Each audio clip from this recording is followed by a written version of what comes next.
শোনেন একজন মালয়েশিয়ান প্রবাসীর জেলের কষ্টের কথা। সে কিভাবে মালয়েশিয়াতে গেছে, অবৈধ পথে মালয়েশিয়া যাওয়ার পরে তার কতটুকু কষ্ট। 7 দিন রিমান্ড অবস্থা আমরা কি শাস্তি দিয়েছিলাম? শাস্তি বলতে আমরা সবাই মিলে ঘুমাইতেছি রাত 2টা-3টার সময় আইসা হ্যান্ডকাপ করা আমাদের পার্সোনাল রুম আছে, রুমে নিয়ে গিয়ে অত্যাচার করে, মানে লাঠি দিয়ে বেড়ায়, কাউ পানি মুচি পায়, কাউ গ্যাস। আপনারা কি করছিল?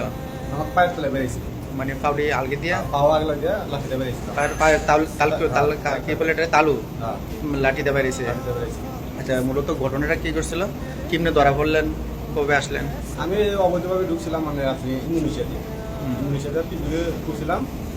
ওঠার পরে আপনার মালয়েশিয়া নামবো, ওই টাইমে আমাদের নৌবাহিনী ধরছে। আমাদের 38 জন একটা গ্রুপ ছিল, ওই গ্রুপটাকে ধরছে।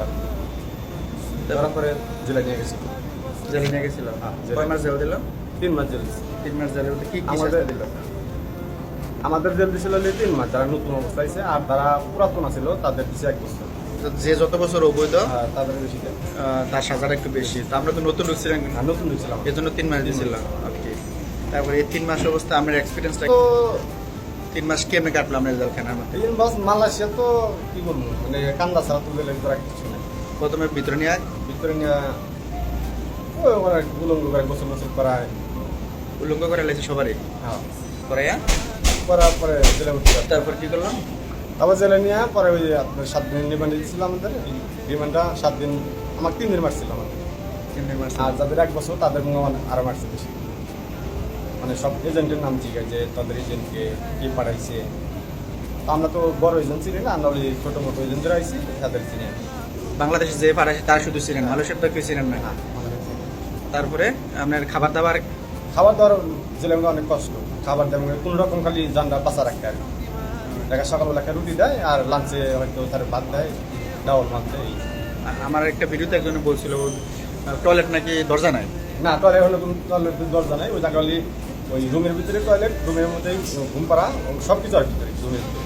এক রুমের মধ্যেই উলঙ্গ একবারে মধ্যে কোনো দরজা বা সাত মাত কিছু নাই, কিছু নাই। মাথা পর্যন্ত খালি ওয়াল করা আছে, ওই বন্ধু কাপড় চোপড় কেমন দিত?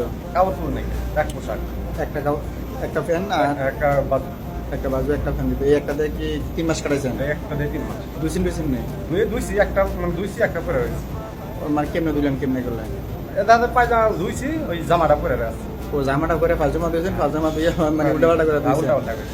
ওকে, দূরে একবার দুই উলঙ্গ উল্লঙ্ঘ দাসিয়াতে। উলঙ্গ আছে। তো আচ্ছা, ওইখানে একটা কথা ছিল, ভাই খাবার দাবারের মধ্যে মালয়েশিয়া যাওয়ার পরে খাওয়া দাওয়ার মধ্যে আমাদের মেডিসিন একটা মেডিসিন দিয়ে দেয়, যে ছেলেদের একটা সাইড আছে না, অবৈধ ভাবে মালয়েশিয়া আসতে চান, দেখা যায় খাবারের ভিতরে আপনার একটা শোনার পরে যদি আপনি আসেন তাহলে আপনার কপালে এই ধরনের কিছু যৌন চাহিদা যেন ছেলেদের আর কোনো না থাকে, কারো মিস করে দেয়। শুয়ে পড়ে ওরা আপনার কাছে পাওনা আছে মালয়েশিয়ান পুলিশ, এই কারণে আপনি অবৈধ পথে আবার মালয়েশিয়ায় আসছেন।